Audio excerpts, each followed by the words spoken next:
What's going down, everybody? Welcome back to another episode of Holmes Hobbies Motor Control. It's your boy Josh, aka Coleman, and today we have the Sarge sitting on the bench. This right here is my Axial SCX10 JKU. Now it's definitely off. It needs some changes still. I just put my Axial SCX10 to stock RTR wheels and tires on here, which are pretty cool. They're methods with BFGs, which is a nice combo right out of the box. However, it made it pretty apparent when I put these on that my wheelbase needs to be adjusted, so I'm going to go ahead and adjust my wheelbase after this video. I think what I'm going to do is I'm going to shorten the rear up just a hair and stretch the front out just a little bit because I like where it sits on the chassis. I like the bumper placement. I don't want to move the body around, so that's what I'll probably do. What's different about this Jeep is this is back before I really started I was kind of just slapping trucks together. I wasn't really taking my time with them, and so this one has the interior cut. The center part is cut out where, let me actually zoom in on that, where I have the spur gear coming through, which is just hideous. I can't stand that. So when you drive, you see that there? So yeah, so I'm not a fan of that. We're gonna go ahead and wind up eventually building some kind of center console over that because it just bugs me. I didn't build this with a gear reduction unit or with a anti-spur type layout in mind. I got this was like a stock dingo. Whoop, blown up. This is a stock dingo I got off a buddy, and I just kind of didn't do much to it, you know. I just reinforced the things I knew it needed. I know that right out of the box, stock SCX10 has weak links. Now, I couldn't afford to do all the links, so I just did the lowers. Not even the lowers. I just did the rear lowers, honestly, because those are the ones that always buckle. All the other links are still bone stock. It's 3-linked up front.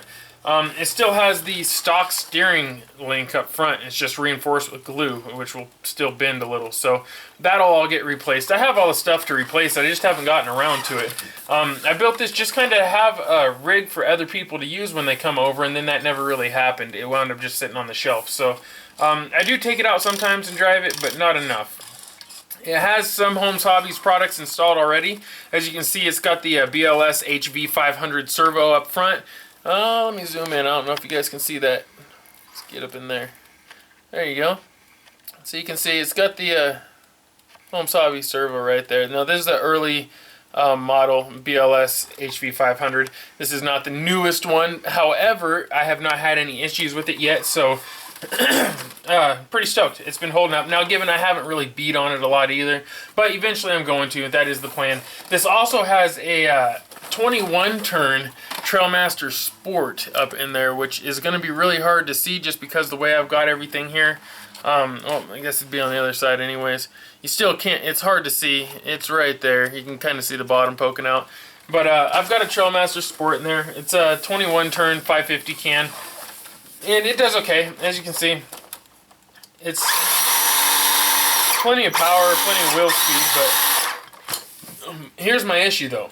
This truck is starting to get heavy. It's definitely top heavy, and it's getting up there, you know, a little bit. And with the 21 turn on this type of gearing, I'm just not getting what I want. Now, what I could do is put a bigger spur gear on there, right?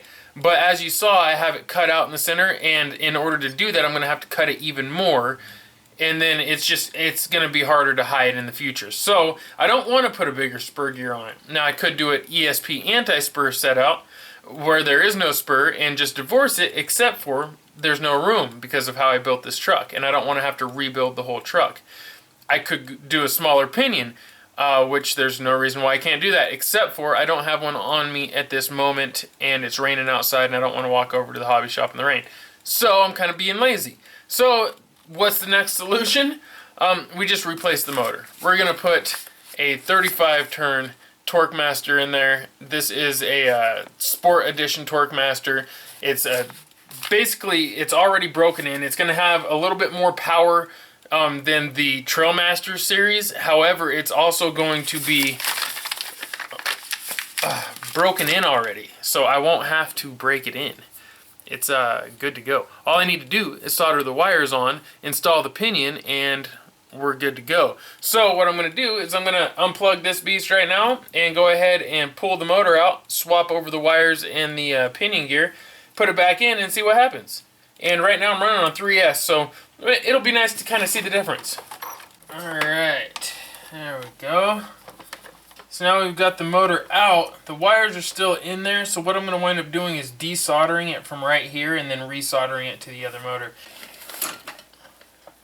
Alright, so now we've got the motor out. As you can see, motor's in good shape. It's still really new, honestly. We're going to set this aside so we can use it in another truck. And for now, we're going to use this. And for those of you that haven't seen these or are maybe new to the series, go ahead and take that in. It is a beauty. Alright, so now what I'll do is I'll go ahead and I'll just tin this up and get it ready.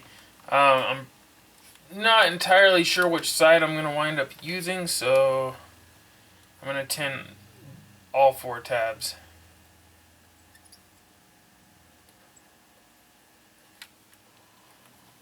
Alright, now with all 4 tabs tinned up, now I can attach it wherever I really need to. I kind of got to get an idea though real quick of where it's going to be, honestly. There we go. That cool for a second? Alright. Now our motor's all soldered into place. I can just slip it back in, put the pinion on, reset the mesh, and then lock it in tight, and it's good to go. And that didn't take no time hardly at all.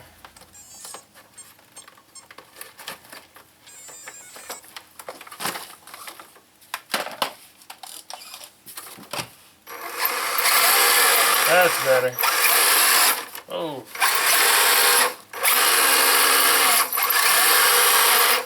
That's much better. Oh, that brought it to life, man.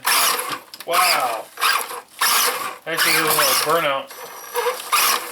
Alright, so, anyways, now that I got this back together, I am going to, I wish I could go outside and test it, but I can't. It's super nasty outside, so instead, I am going to just go play on the rocks in the corner over here.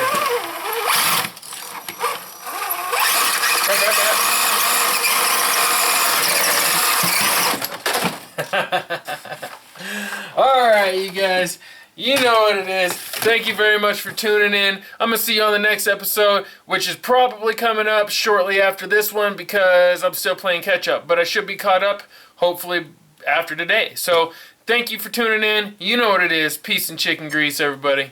Yeah.